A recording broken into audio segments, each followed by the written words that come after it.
People say childhood defines you. I don't think that's true. I think the moment that defines you is the one where you realize no one's coming to save you. For me, that moment came when I was 6. My mom, Maggie, had been sick for months, and when she finally passed, the world went gray. Quick confession. You keep watching our savage revenge stories, but half of you still haven't subscribed. Let's fix that. It's free, it helps us grow, and today's story is one you don't want to miss. Thank you. My dad, Daniel, handled grief the only way he knew how, by drowning himself in work. He ran a small furniture business, and after her funeral, he started sleeping in the office, sanding and polishing until his hands bled. He didn't talk about her. He didn't talk to me much either. So when Karen came into our lives, he saw her as a miracle.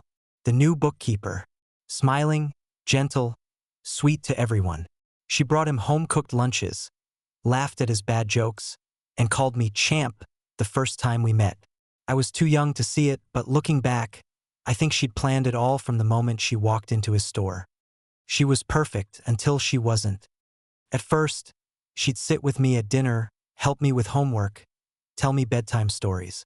I remember the way she'd brush my hair back and say, "You're my boy now." For a while, I believed her. Then Lily was born. That's when the temperature in the house dropped. Slowly at first, like someone dimming the lights a little every day. Karen's voice changed. Softer when Dad was home, sharp as glass when he wasn't. "Can't you keep quiet? You'll wake the baby. Don't touch her toys, Ethan. You're too old for that. Honestly, can't you do anything right?" At 7 years old, I started learning how to disappear.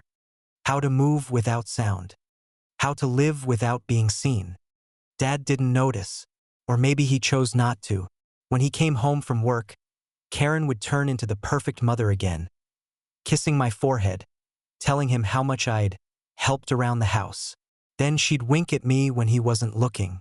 That was her favorite game, making sure I knew that no one would ever believe me. My 7th birthday was the day I stopped hoping for things. She baked a chocolate cake, my favorite, and said we'd celebrate when Dad came home. The candles were already lit when Lily started crying upstairs. Karen sighed, muttered something about priorities, and went to check on her. They never came back down. I sat there until the candles melted into nothing but wax and smoke. When Dad came home, I told him what happened. He said she must have just been tired, that I should understand how hard motherhood is. I said nothing. I just stared at the dark staircase, and for the first time, I felt something colder than sadness. I didn't have a name for it then. Now I do. It was detachment, the first seed of it. The quiet part of you that learns love can be a weapon, and that survival means never handing anyone the blade. By the time I turned 10, I'd learned that silence could keep me safe. The less I spoke, the less she had to twist. Karen didn't scream or hit. She didn't need to. She was better with words, small cuts perfectly placed. "Why can't you be more like Lily? Don't sulk. It makes you look ungrateful. You always ruin the mood when your father's home." Every phrase was delivered with that practice sigh, the kind that said you're a disappointment, but I'm too polite to say it out loud. Lily grew up bathed in praise. Dance lessons, piano recitals, new dresses every other week. Karen called her my little star. I was the background, the shadow that made Lily's light look brighter. Once, I brought home a certificate from school, first place in a science fair. Karen looked at it, smiled faintly, and said, "That's nice, sweetheart, but it's not something you can put on a resume, is it?" Then she taped one of Lily's drawings over it on the fridge. Dad didn't notice. He was too busy trying to keep the family business alive. Long hours, long drives, longer silences. He still thought we were all happy, or maybe he just couldn't afford to believe otherwise. He'd pat my shoulder sometimes, tell me, "You're lucky to have her, son. She really holds this family together." And I'd nod, because what else was there to do? The truth is, she did hold the family together, like a spider web holds a fly, pretty, fragile-looking, impossible to escape. After Dad's accident, everything changed. A slip in the workshop left him with a bad back and a pile of medical bills. Karen took control of everything after that, the business, the bank accounts, the house. One afternoon she told me, "Your father needs rest, so from now on you'll handle chores after school. And maybe find a part-time job. You're old enough to contribute." I was 17. She sold the family store that same year, telling Dad it was to pay the hospital. Then she started dipping into my savings. "Just small loans," she said, "for Lily's tuition." I stopped asking if she'd pay me back. I already knew the answer. So I worked nights at a gas station, slept 3 hours, studied when I could. But that's also when I found something new. An old office computer in the back room. I started teaching myself code, line by line, tutorial by tutorial. At first it was a distraction. Then it became an escape. I remember sitting there at 2 a.m., fluorescent lights humming above me, fingers shaking from too much coffee, too little sleep. The screen glowed blue, and for the first time I felt control. The computer didn't yell. It didn't compare me to anyone. It didn't lie. It just did what I told it to. Maybe that's when the war really started. Not between me and Karen, but between who she said I was and who I was going to become. One night, she came by the station to check on me. She stood there in her expensive coat, looking around like the place was contaminated. "You don't have to do this, you know," she said. "There are easier paths. You could work for your uncle. He has a warehouse job open. Steady pay, honest work." I smiled. "I'll figure something out." She sighed, like I disappointed her again. "You always think you're smarter than everyone, Ethan. Just remember, pride doesn't put food on the table." She turned to leave and I said quietly, "Neither does pretending to care." She froze just for a second. Then she smiled, sharp, polished, dangerous. "I'd watch that mouth if I were you." That was the last real conversation we had for years. After that, I stopped being her target. I became her mistake. And nothing terrifies a manipulator more than the realization that their victim no longer feels the pain they cause. When I turned 18, the house didn't feel like home anymore. It felt like a waiting room for a life I wasn't allowed to live. Dad's back had gotten worse. He spent most days in bed, barely aware of the tension that simmered between Karen and me. She'd bring him tea, adjust his pillows, speak in that syrupy tone she saved for her performances. And when she caught me watching, she'd tilt her head, smirk slightly, and mouth "watch and learn." That was her favorite thing, to remind me she was in control. Until she wasn't. My acceptance letter came on a gray morning in April. Full scholarship, it said. A tech program at a state university 2 hours away. I'd spent nights coding at the gas station's old computer, submitting prototypes to online contests, praying one would stick. One did. I left the letter on the kitchen counter, partly because I wanted her to see it, partly because I wanted to see her reaction. She didn't disappoint. She read it, folded it neatly, and said, "That's nice, Ethan, but scholarships don't pay for food or books. I hope you've saved enough." "I'll manage," I said. Her eyes narrowed. "Don't get arrogant. You've had it easy here." "Sure," I said. "Easy." That night, she withdrew $300 from my account. She called it a family expense. I didn't argue. I just packed my bag. The morning I left, Dad was half asleep on his medication. "Take care, son," he murmured. "Listen to your mother." I looked at Karen standing in the doorway, arms folded, the faintest smile on her lips. "She's not my mother," I said. It wasn't loud, but it was the truest thing I'd ever said. Lily was at the top of the stairs, smirking down at me. "Try not to fail, genius." I smiled up at her. "Don't worry, I won't." And then I walked out. No goodbye, no hug, just the sound of the front door closing behind me like a lock clicking into place. I found a cheap room near campus and took a night job fixing laptops. It wasn't glamorous, but it was mine. For the first time, every decision, every meal, every hour of sleep I skipped belonged to me. Sometimes I'd think about Karen and Lily. Not with anger, not yet. More like curiosity. What kind of person do you become when you spend your life feeding off others? How do you survive when there's no one left to manipulate? I didn't know it then, but those questions would become the blueprint for what I'd do years later. College was hard. I was broke, tired, and constantly fighting the fear that I didn't belong there. But each time doubt crept in, I'd remember her voice. Mocking, polished, poisonous, and it pushed me forward. During my second semester, one of my projects, a simple app for small retailers, caught the attention of a local entrepreneur. He offered me a small investment to build it out. For the first time, I saw what life could be like when I wasn't surviving someone else's story. I called the app Nexivate. It was just a name back then, but I treated it like a promise. That one day, no one would be able to decide what I was worth ever again. The day I registered the company, I opened a new note on my phone and typed 6 words: never forgive, never explain, just win. That wasn't revenge yet. That was preparation. Success didn't arrive with fireworks. It crept in quietly, the way good things usually do after years of noise. By the time I was 21, Nexivate had grown from a dorm room project into something real.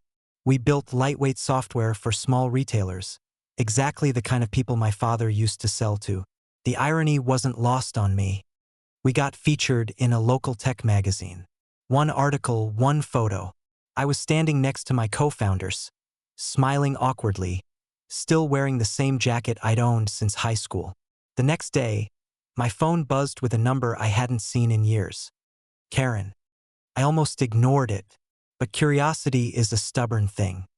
I answered. Ethan, oh my goodness, you're all over the paper. We're so proud of you. Thanks, I said flatly.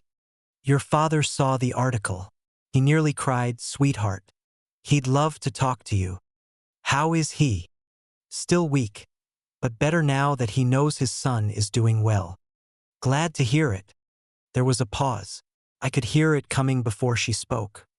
It's been a little hard lately. The furniture business didn't survive the recession. I've been holding things together, but Lily's tuition, well, we're struggling. There it was, the real reason for the call. I'm sorry, I said. I don't have much to spare right now. Oh, I wasn't asking for much, just a small loan. Family helps family, right? That word family tasted like rust. But I wired her $5,000.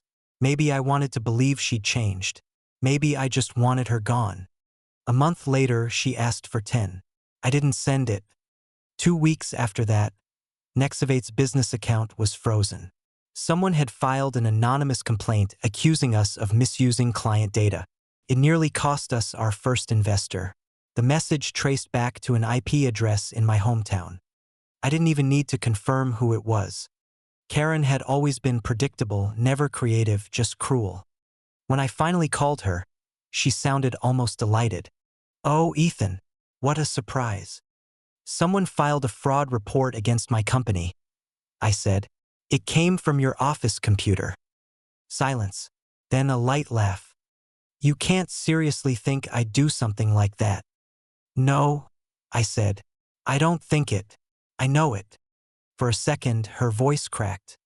You ungrateful. I hung up. That night, my co-founders panicked. We lost one investor, barely kept the rest. I stayed calm. The kind of calm you get when you realize the person who broke you once can't reach you anymore. Still, the damage stung. Karen didn't just want money. She wanted control. When she realized she'd lost it, she tried to burn what I'd built. I didn't sleep that night. I opened my old note file, the one with 6 words, and added 2 more. Never forgive. Never explain. Just win. Quietly. That was the night revenge stopped being an idea and became a plan. When you lose everything once, you stop fearing the fall. That's what made the second rise different. Nexivate was dead, but I wasn't. After the fraud report disaster, my co-founders quit, terrified of more fallout. I understood. They had families, reputations. I had neither. What I had was obsession and a list of lessons carved into scar tissue. For the next 2 years, I worked in silence. Days were for freelancing. Nights were for building. I moved into a cheap apartment above an auto repair shop, slept 4 hours a night, and lived on coffee and determination. That's when I started NeuralPeak, software that used predictive data analytics to help small businesses forecast sales and manage operations. It was what Nexavate was meant to be, only smarter, sharper, untouchable. This time, I registered everything in my name alone. No partners, no weak links, no one to betray me. When NeuralPeak landed its first contract, a national supply chain, I didn't celebrate. I just stared at the email and thought, Karen can't touch this. Within 3 years, we were profitable. By the 5th, we were valued at 50 million. By then, my name wasn't just on papers, it was in business journals. People who used to ignore me now asked for interviews. Old classmates messaged, pretending they'd always believed in me. But the message that mattered most came from an old contact, Lily. She had grown up, apparently. She worked for a marketing agency in Chicago now. She sent me a friendly email, sweet, casual, rehearsed. Hey big brother. Long time. Heard about NeuralPeak. Amazing stuff. Mom and I are so proud. We'd love to see you sometime. Maybe catch up like old times? Old times? I repeated out loud. There were no old times. Only lessons. Still, I wrote back. Just 2 words. Let's talk.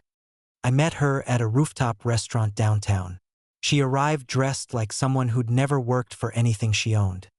Oh my God, Ethan, she squealed, hugging me for the first time in her life. You look incredible. I can't believe how far you've come. I smiled. Neither can Mom, I bet. She laughed, a little too quickly. Oh, she's changed. Totally different now. You know, she always says she regrets how things went. Does she? Yeah, Lily said. And, she's had some bad luck lately. The house, the business. She's struggling. There it was again. That word, struggling. Always their way of softening greed. I looked out at the city lights behind her and said quietly, Tell her I said hi. 2 weeks later, Karen called me herself. Same tone, same sugar. Ethan, darling, it's been so long. I just wanted to say how proud I am of you. Thanks. You've built something remarkable. Your father would have been so proud. He would have, I said. Pity you sold everything he worked for. A pause. Then the sound of her fake laugh. Oh, don't be bitter, sweetheart. Family is all we have. Exactly, I said. And you don't have any. That silence. God, I still remember it. Not anger, not guilt, just the quiet confusion of someone realizing their tricks don't work anymore. I could have ended it there, but revenge isn't about ending things. It's about returning them carefully, symmetrically, elegantly.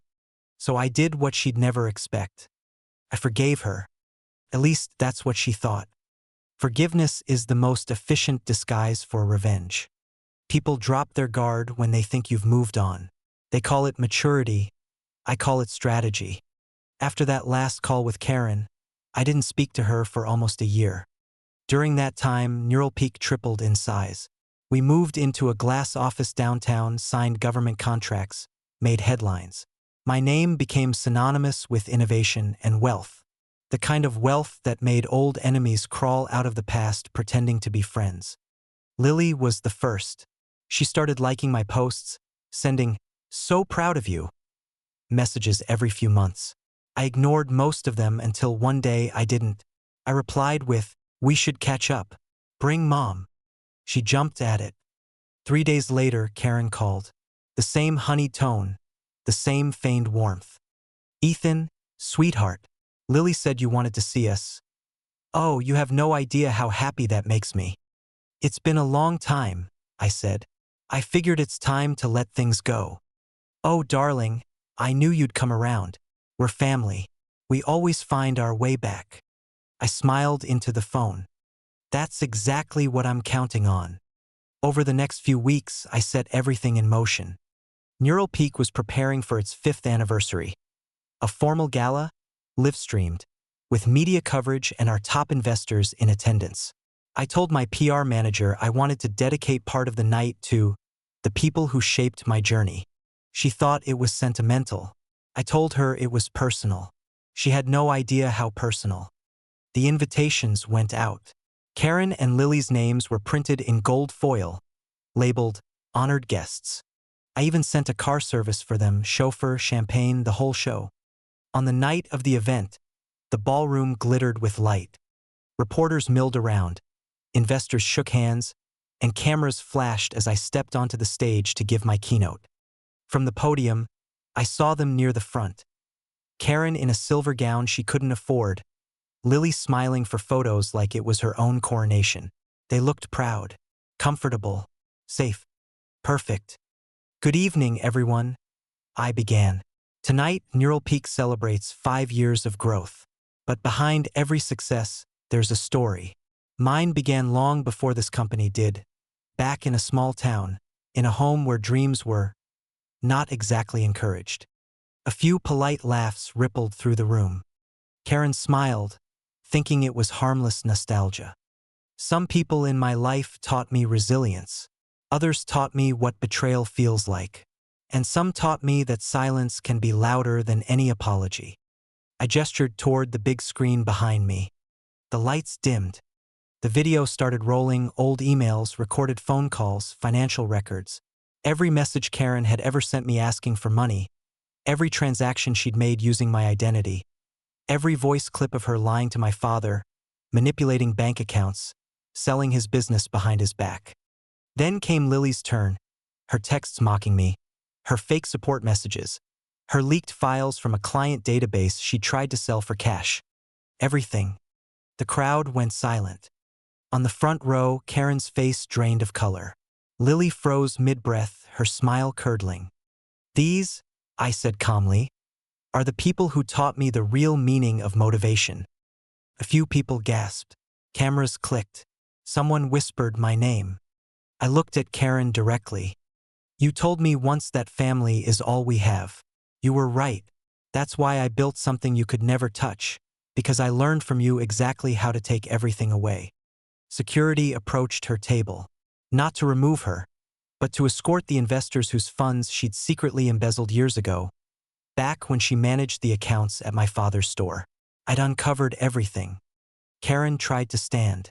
Her voice broke. Ethan, you can't. This is public. Finished. Yes, deliberately. Lily stood beside her, trembling. You set us up. No, I said. You set yourselves up. I just pressed play. The room was silent except for the cameras. It wasn't shouting or violence or chaos. It was stillness, the kind that comes when a predator finally stops pretending to be prey.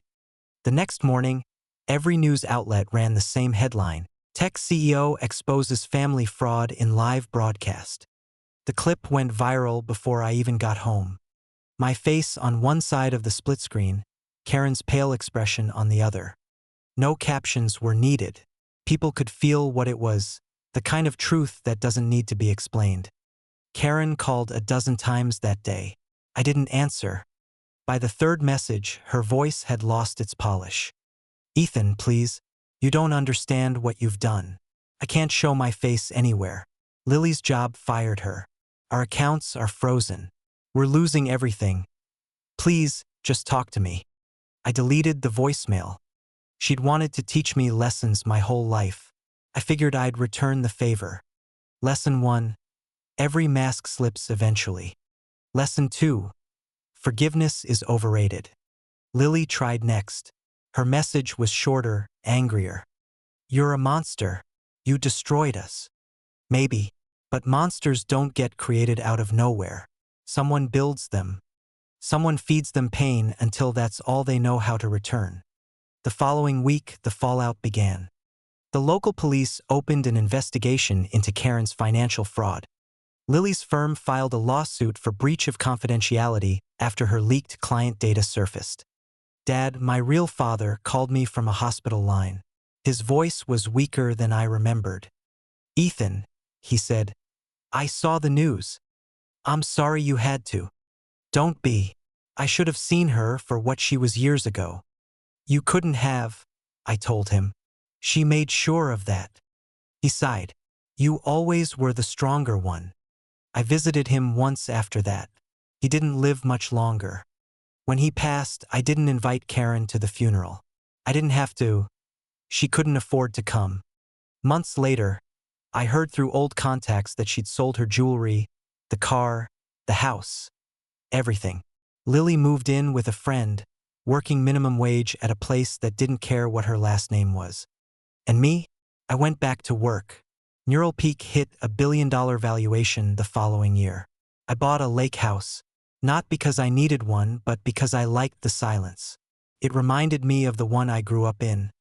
But this time, it belonged to me. People always ask me if I regret what I did. I don't. Regret implies you think it could have gone differently. Couldn't. Karen didn't raise a son. She engineered a survivor. And survivors don't forget. One night, sitting by the lake, I replayed the Gala video on my phone.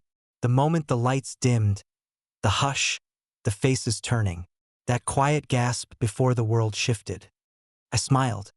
You taught me everything about cruelty, I whispered to the reflection in the water.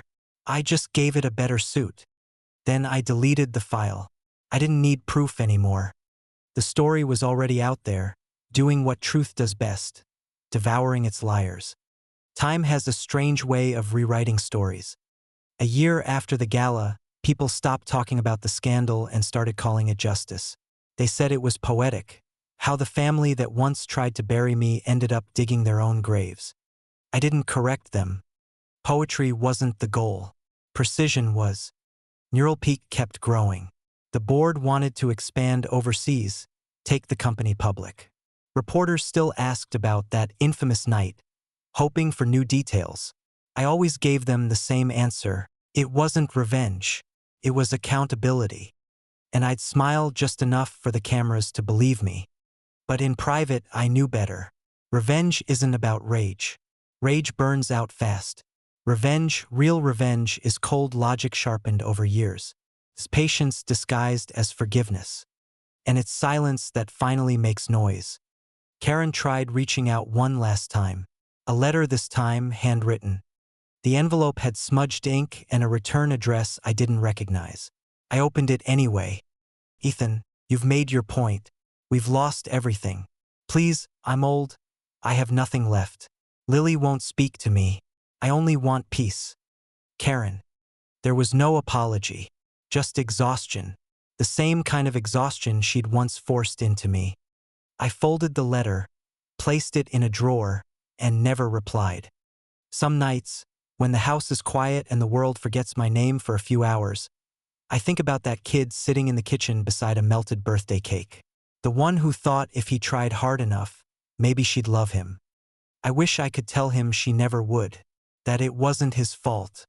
But maybe he already knows. Maybe that's why he grew into me.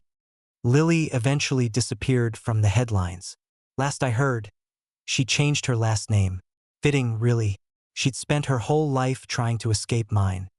As for Karen, she lives in a small rental outside the city, her health failing, her phone silent.